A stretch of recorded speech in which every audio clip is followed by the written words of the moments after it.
Bali tidak pernah lepas dari kisah-kisah mistis. Salah satunya Gua Garba dengan Pura Pangukur-ukuran di daerah Pejeng, Gianyar, Bali. Situs ini erat sekali dengan sejarah Patih Kebu Iwe dari kerajaan Bedahulu yang ditundukkan oleh Gajah Mada dari Majapahit. Gerbang Gua Garba masih tampak begitu megah ini adalah jalan menuju Pura Pangukur-ukuran. Di tanjakan menuju pura terdapat bekas telapak kaki yang diyakini sebagai telapak kaki Kebu Iwe. Di tempat ini, sekitar abad 14, Kebu Iwe uji kemampuannya guna menjadi Mahapatih di kerajaan Bedahulu pada masa Raja Prabu Sri Asta Bumi Banten.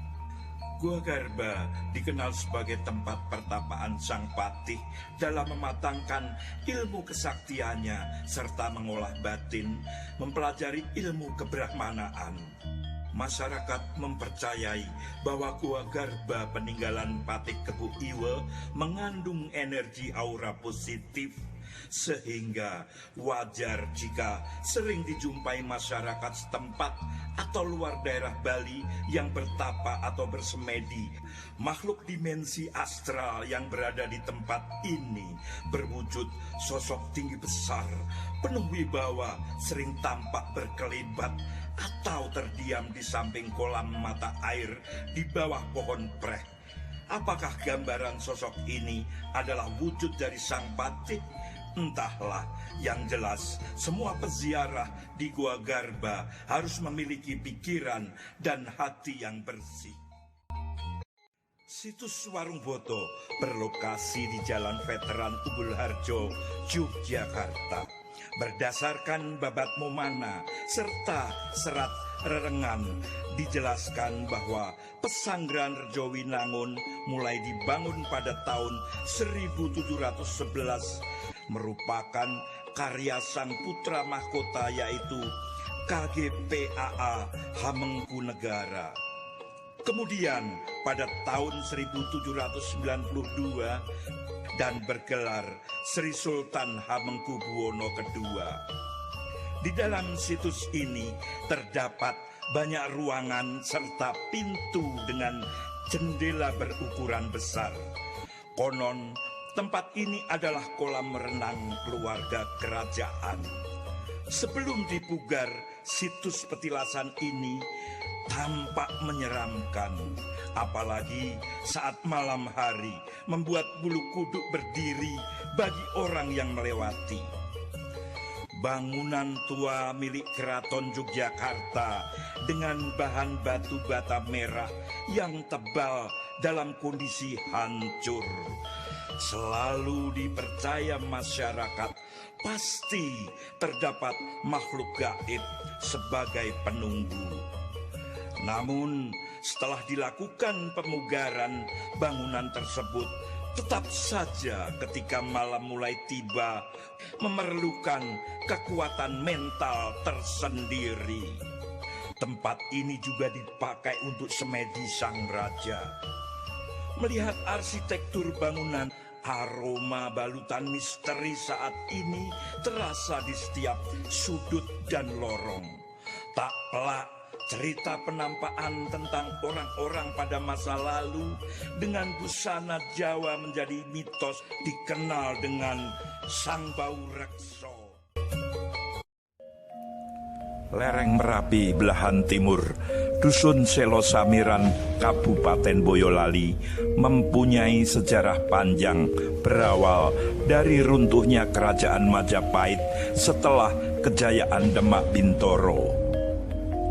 Di desa ini terdapat petilasan Kebu Kanigoro, seseorang yang dianggap sebagai cikal bakal masyarakat Samiran.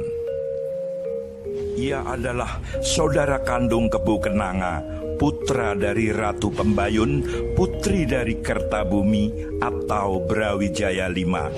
Kebu Kenanga mewarisi kerajaan Pengging dan memeluk Islam, sedangkan Kebu Kanigoro memilih bertapa mengasingkan diri. Konon cerita Kebu Kanigoro diburu oleh Sultan Demak dan Wali Songo, selain Syekh Siti Jenar yang dianggap menyebarkan ajaran sesat. Bersama pengikutnya, Ki Ageng Kebu Kanigoro melarikan diri sampai desa Selo. Di persembunyian ini, ia mengajarkan ilmunya hingga pada suatu malam ia muksa dari pertapaan. Kini tempat ini menjadi tujuan ziarah berbagai golongan masyarakat dari segala penjuru daerah. Mereka berdoa memohon keselamatan, ketenangan hidup. Mitos penampakan sosok orang sepuh bersurjan hitam sering menampakkan diri, seakan mengingatkan pada peziarah bahwa doa yang terbaik adalah meminta kepada Yang Maha Agung. Antakapura atau Istana Kematian terletak di puncak Gunung Kelir, Pleret, Kabupaten Bantul, Daerah Istimewa Yogyakarta. Untuk mencapai tempat ini harus berjalan kaki menaiki tangga setinggi 100 meteran. Kemegahan tempat ini masih tersisa.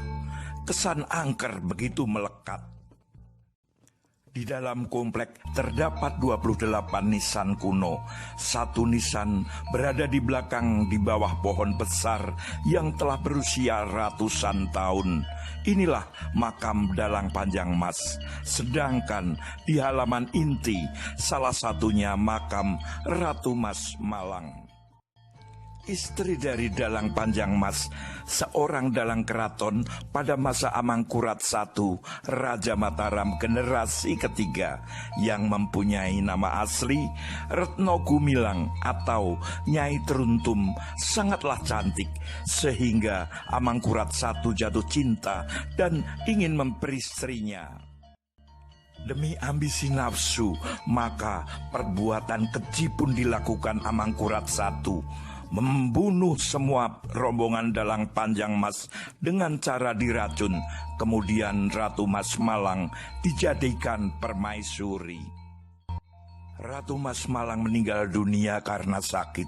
Kematiannya membuat kemarahan dan duka mendalam Amangkurat I, sehingga raja tak mampu memakamkannya, menunggui sampai tubuh Ratu Mas Malang rusak baru dimakamkan.